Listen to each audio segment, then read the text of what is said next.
4년 반 만에 이곳에 제가 이제 사회자로 인도자로 이렇게 섰었는데 오늘 많이 떨립니다. 그때보다도 또 이렇게 반갑게 얼굴들을 뵙게 돼서 너무 좋고요. 특별히 이경욱 권사님 제가 아프셨다라는 소식을 듣고 상당히 마음이 아팠는데 이렇게 또 건강하게 교회에 나올 수 있게 돼서 너무 좋은 것 같습니다. 우리 김 목사님께서 말씀해 주신 대로 제가 연합교회에서 8년 동안 행정 목사로 사역하면서 참 감사한 것들이 많이 있습니다. 지금도 생각하며 하나님 앞에 기도를 드리고 있는데 먼저 귀한 분들을 많이 뵀어요. 이곳에서 참 많은 분들을 이렇게 뵙고 또 우리 연합교회 있는 동안 제가 말없이 보고 배운 것들이 많이 있습니다.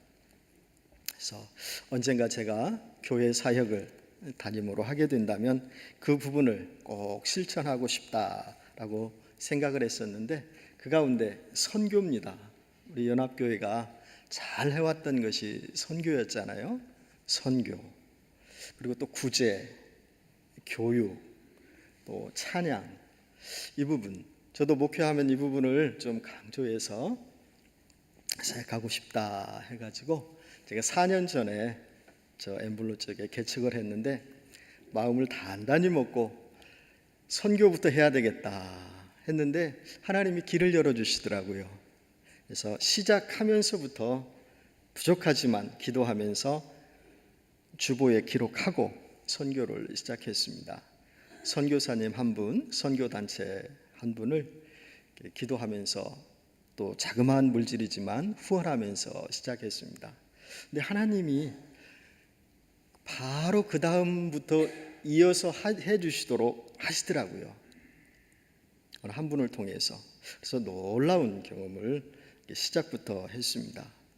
그리고 구제는 바로 시작은 못했습니다. 1년 후에 또 구제를 요청하는 사람이 교회를 오더라고요. 저 서부에서 오신 분인데 방세가 없대요.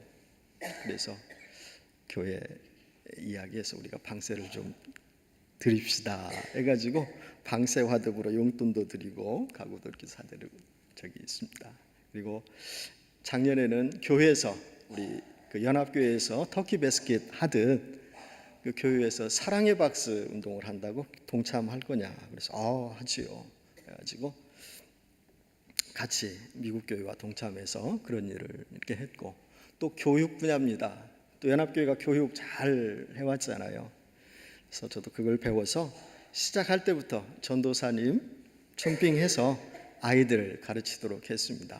그래서 지금은 2분의 전도사님이 중고등부 또 청년부 사역을 이렇게 하고 있고 또 찬양 사역 하나님이 또 일찍이 반주자를 보내주셨어요. 한국에서 이렇게 오신 분인데 반주자를 보내주시고 조금 있다 지휘자도 보내주셨습니다. 근데 성도가 적으니까 찬양대 조직은 힘들잖아요. 근데 한 집사님이 반주자 계시고 지휘자 있는데 성가대 조직합시다 해가지고 올해 4명으로 시작해서 성가대 찬양을 하나님 앞에 이렇게 올려드리고 있습니다. 이런 것들은 제가 연합교회에 사역하면서 보고 배웠던 것들입니다. 하나님이 참 기뻐하시는 그 일들 저도 좀 꼭 해보고 싶었는데 하나님이 그 일을 이렇게 조금씩 하게 해주셨습니다. 이렇게 말씀은 드렸지만 여러모로 약합니다. 아주 부족한데 한 걸음 한 걸음 이렇게 나아가고 있습니다. 시간 되실 때 제가 섬기는 교회를 위해서도 기도해 주시면 감사하겠습니다. 하나님의 교회는 어느 곳에 있든지 다 같이 성장해야 된다라고 생각합니다. 이야기를 이제 마치고 오늘 본문을 중심으로 말씀을 나누도록 하겠습니다. 어느 날 예수님이 갈릴리 호수에 들리셨습니다. 아마도 목적이 있으셔서 그곳에 들린 것 같습니다. 갈릴리 호수에 들리셨을 때 사람들이 아주 많이 모여들었습니다. 주경학자에 의하면 인산인해를 이루었다라고 합니다. 예수님이 그곳에 모인 사람들을 보시고 주변을 살펴보셨습니다. 예수님의 눈에 배 두 척이 보였고 그곳에서 피곤한 모습으로 배를 씻고 그물을 정리하는 사람도 보셨습니다. 그 사람이 시몬이라는 사람입니다. 여기서 시몬이라는 사람의 이름에 대해 잠시 살펴보고 다음으로 넘어가겠습니다. 시몬은 여러분 아시는 대로 요나의 아들이고 안드레의 형제입니다. 예수님이 시몬을 만난 후 그에게 이름을 지어주십니다. 아람어로 게바라고 지어주십니다. 이 말을 헬라어로 하면 베드로입니다. 오늘 본문에 보면 계속 시몬 나오다가 8절 이하부터 시몬 베드로 이렇게 나오는 것을 볼 수 있습니다. 다시 본문으로 돌아가겠습니다. 예수님이 시몬이라는 사람의 배에 오르십니다. 그리고 말을 건네십니다. 배를 땅에서 좀 저 물 있는 쪽으로 옮겨주세요. 시몬은 배를 물이 있는 쪽으로 옮겨달라고 하는 예수님의 요청을 들어드립니다. 예수님은 배 안에서 이제 호숫가에 모인 사람들을 향해 말씀을 전합니다. 무슨 내용을 전했는지는 성경에 직접 기록이 없기 때문에 모르지만 대강 생각할 때 하나님 나라에 대해 가르치셨을 것입니다. 말씀을 가르치신 후 갑자기 시몬에게 명령을 하십니다. 그 명령이 본문 4절에 나와 있습니다. 깊은 데로 가서 그물을 내려 고기를 잡으라. 베드로의 입장에서 이 말을 들었을 때 상당히 당황스러웠을 것입니다. 예, 알겠습니다 하고 받아들이기가 쉽지 않았을 것입니다. 이러한 망설임이 이어지는 본문 5절에 잘 나와 있습니다. 혹시 한번 같이 읽어보실까요? 같이 읽겠습니다. 시몬이 대답하여 이르되 선생님, 우리들이 밤이 새도록 수고하였으되 잡은 것이 없지만은 말씀에 의지하여 내가 그물을 내리리이다. 이 말씀을 보면 베드로가 부담스러워하는 내용이 직접적인 표현으로는 기록이 되지 않았지만 여러 가지로 볼 때 깊은 곳에 그물을 내리라고 하신 말씀을 듣고 부담스러워했음을 알 수 있습니다. 왜 간접적으로 부담스러움을 표현했을까요? 그 이유는 첫째로 베드로가 너무 피곤했었기 때문입니다. 밤새 고기를 잡느라 수고하고 한 마리도 못 잡았는데 다시 나가서 더 깊은 데로 가서 그물을 던지라고 하는데 좀 부담스러웠을 것이라 생각이 됩니다. 두 번째로 생각해 볼 수 있는 것은 예수님이 그물을 내리라고 하신 그 깊은 곳, 그곳도 그물을 던졌을 것이라 기 때문입니다. 예수님이 말하는 것을 미리 해 보았다는 것입니다. 그래서 어렵지 않았을까 생각합니다. 세 번째로 부담을 느꼈던 것은 다른 것은 몰라도 고기 잡는 일에 있어서는 베드로가 경험이 많은 전문가였기 때문입니다. 그래서 깊은 곳에 그물을 내리라고 하는 예수님의 말씀이 부담스러웠을 것입니다. 베드로는 예수님에게 한마디 하고 싶었을지도 모릅니다. 예수님, 고기는 아침에 잡는 것이 아닙니다. 밤에 잡는 것입니다. 그리고 아침에는 그물을 깊은 곳에 내리는 것도 아니에요. 이런 말들을 하고 싶었을지도 모릅니다. 그런데 베드로는 자기 생각을 접습니다. 그리고 부담이 있지만 순종을 합니다. 여기서의 순종은 아멘 하겠습니다 하고 순종한 것이 아닙니다. 마음에 내키지는 않지만 동생 안드레의 관계도 있고 또 얼마 전 장모님의 열병도 고쳐주셨다고 해서 마지못해 순종을 하지 않았나 생각해 볼 수 있습니다. 이렇게 생각해 볼 수 있는 것은 5절 말씀을 자세히 보면 알 수 있습니다. 조금 전에 5절 말씀을 읽었는데 이제 번역이 다른 우리말 성경으로 한번 다시 읽어보겠습니다. 같이 읽겠습니다. 시몬이 대답했습니다. 선생님, 저희가 밤새도록 애썼지만 아무것도 잡지 못했습니다. 그러나 선생님의 말대로 제가 그물을 내려보겠습니다. 좀 전에 읽었던 거는 우리가 가지고 있는 성경 개역 개정이고, 이거는 좀 쉽게 번역된 우리말 성경입니다. 여기 뒤에 보면 제가 그물을 한번 내려보겠습니다 이렇게 말합니다. 시몬은 선생님 하면서 제가 밤이 맞도록 수고를 하였지만 아무것도 잡지 못했습니다 라고 말하고서 다른 분도 아니고 예수님이 말씀하시니 말씀대로 그물을 한번 내려보도록 하겠습니다 라고 말을 합니다. 시몬이 마지못해 순종을 하고 그물을 내렸는데 놀라운 일이 일어났습니다. 6절과 7절 말씀입니다. 계속해서 또 함께 읽도록 하겠습니다. 그렇게 하니 고기를 잡은 것이 심이 많아 그물이 찢어지는지라. 이에 다른 배에 있는 동무들에게 손짓하여 와서 도와달라 하니 그들이 와서 2배의 채움에 잠기게 되었더라. 밤이 맞도록 그물을 내렸는데도 잡히지 않았던 고기들이 단 한 번의 그물질에 그물이 찢어지도록 많이 잡혔습니다. 얼마나 많이 잡혔는지 2배가 잠길 정도로 잡혔다라고 기록되어 있습니다. 참으로 놀라운 일이 발생했습니다. 이전에 없었던 일들이 발생하게 된 것입니다. 어떻게 이런 일이 일어날 수 있을까? 저는 여러분들에게 한번 질문 드리고 싶습니다. 저에게도 질문을 한 것입니다. 제가 준비할 때 혹시 이런 사실들이 믿어지세요?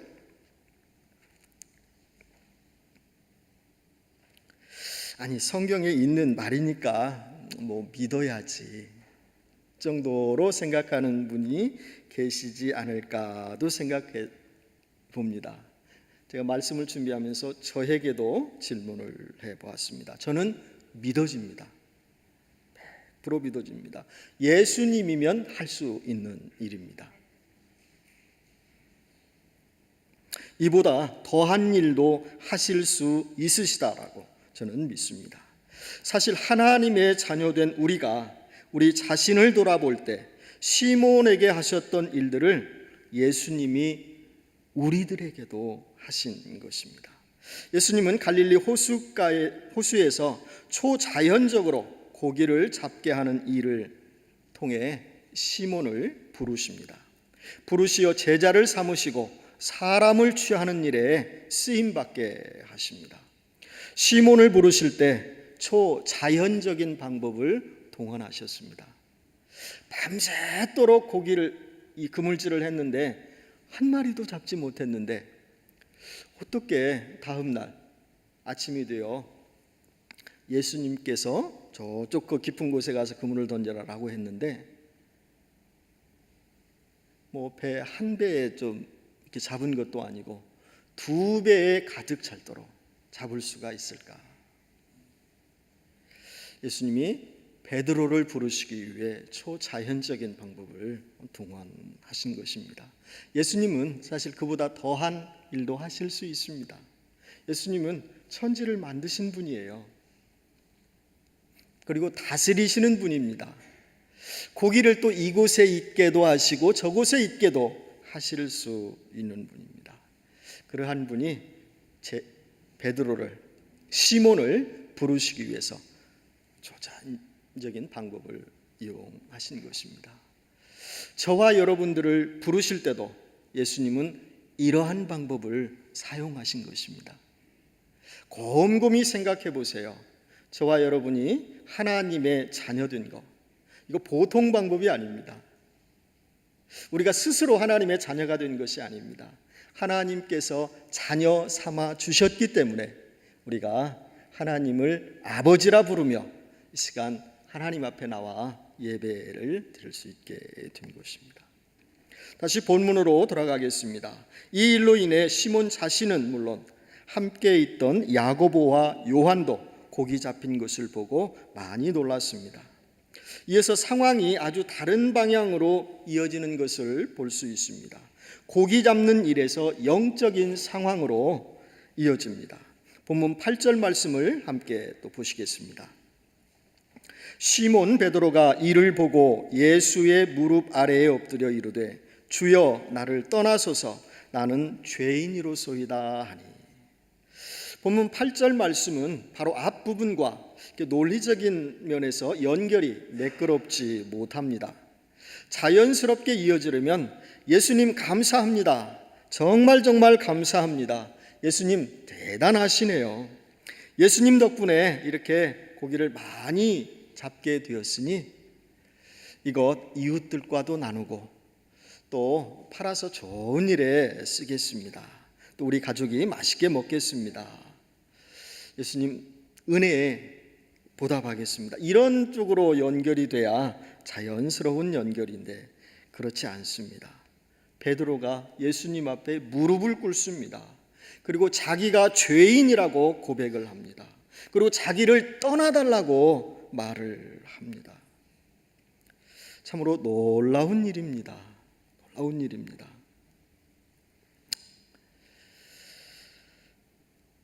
8절 말씀 앞뒤를 보며 자연스럽고 매끄럽지 못하지만 주님은 이것을 영적인 상황으로 이끄시는 것을 볼 수 있습니다. 사실 갈릴리에 가셨던 것, 새벽에 갈릴리에 가셨던 것, 누구를 부르시기 위해 가셨어요?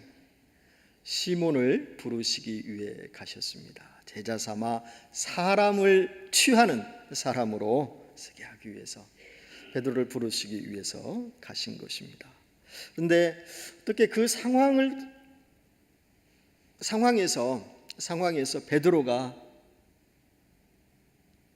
나는 죄인입니다. 나를 떠나세요. 이렇게 말할 수 있을까? 참 놀라운 일입니다. 아마 고기를 잡지 못했을 때 고기를 잡게 한 것도 놀라운 역사지만 베드로가 이러한 고백을 할 수 있게 된 것도 더 놀라운 고백이라 말할 수 있습니다. 더 놀라운 일이라 말할 수 있습니다. 여기서 우리는 놀라운 영적 사실 하나를 발견할 수 있습니다.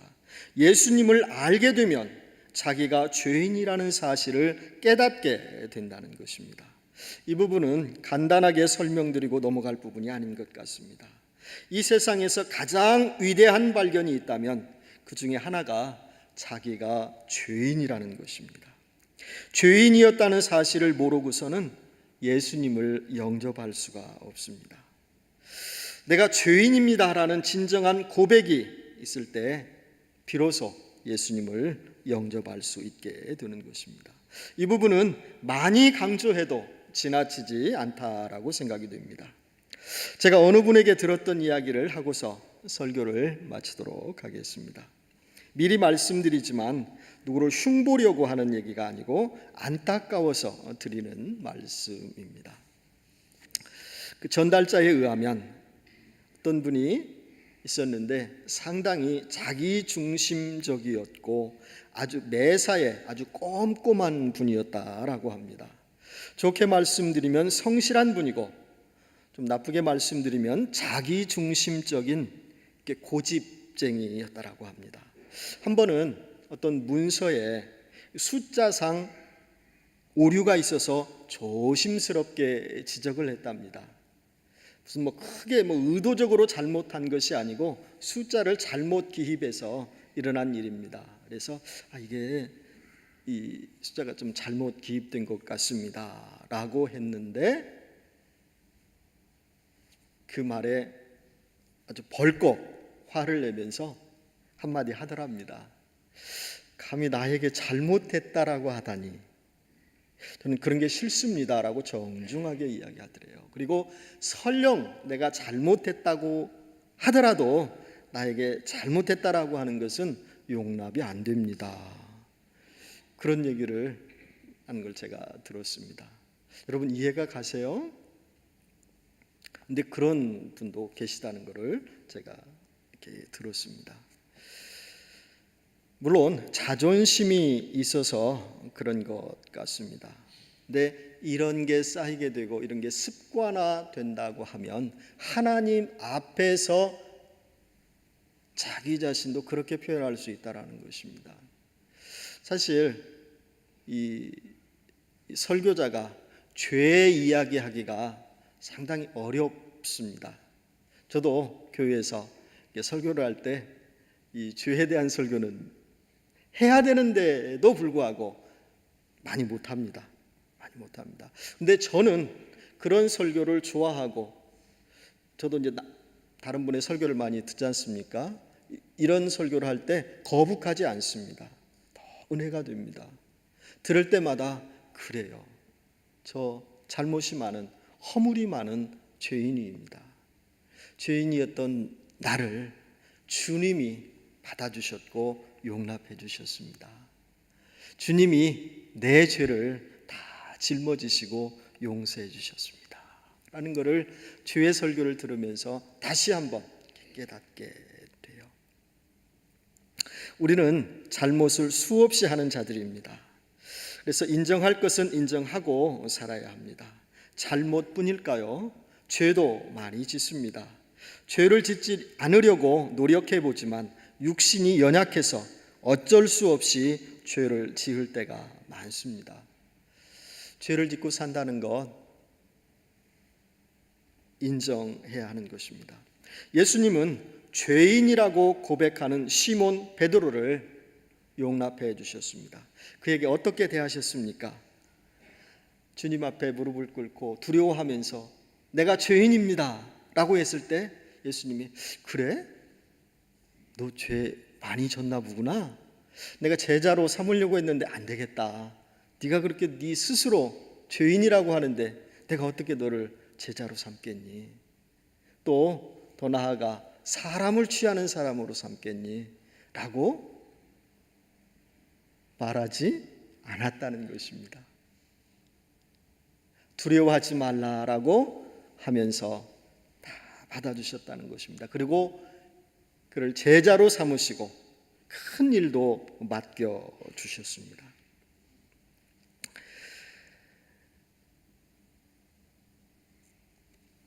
베드로는 예수님이 이렇게 맡겨주신 그 사명 따라 충실히 사역을 감당했던 사람입니다. 얼마나 열심히 했는지 우리 잘 알고 있잖아요. 저는 교회에서 사도행전을 지금 계속 강의해 오고 있는데 앞부분 베드로의 사역을 보면서 참 놀라운 분이시다. 제가 이 말씀을 준비하면서 좀 이렇게 연관이 되더라고요. 주님이 그렇게 하셔서 그렇게 대해 주셨고 그렇게 하셨기 때문에 그 놀라운 사역을 감당할 수 있었겠구나 하는 사실을 말씀을 준비하며 또 깨달을 수 있었습니다. 예수님은 참으로 놀라우신 분입니다. 한 사람을 제자 삼으시기 위해 초자연적인 방법을 동원하시고 놀라운 일을 행하십니다. 그리고 그대로 사용하실 수 없으셔서 자신을 냉철하게 돌아보게 하시고 죄인이라는 사실을 깨닫게 하십니다. 베드로가 자신이 죄인이라고 말할 수 있었던 것, 아마 그 가운데도 주님의 역사가 있었을 것입니다. 그리고 이러한 과정들을 겪게 하신 후에 베드로를 제자로 삼으십니다. 이제 말씀을 정리하고 설교를 마치겠습니다. 베드로는 예수님의 말씀이 선뜻 내키지는 않았지만 기꺼이 순종함으로 인해 놀라운 일을 경험하게 하고 또 순간 자신을 돌아볼 수 있었습니다. 그리고 자기가 죄인이라는 위대한 진리를 깨닫게 됩니다. 이후 주님의 은혜로 제자되어 사람을 취하는 놀라운 삶을 살게 됩니다. 여러분은 아주 오래전에 예수님을 만나는 신비한 경험을 하고 놀라운 진리를 깨달으셨을 것입니다. 그렇지요? 다 우리가 이 자리에 와서 하나님을 아버지라 부르며 예배할 수 있게 된 것은 일찍이 저도 죄인이었습니다 라는 고백을 하나님 앞에 진실되게 했으리라 생각합니다. 그랬기에 예배자로 나와서 예배드릴 수 있게 된 것입니다.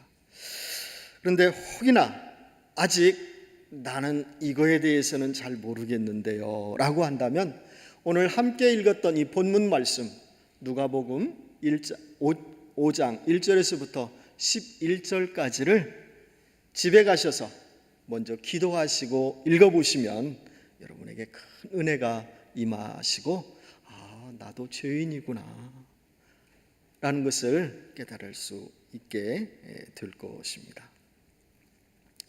그래서 항상 모두가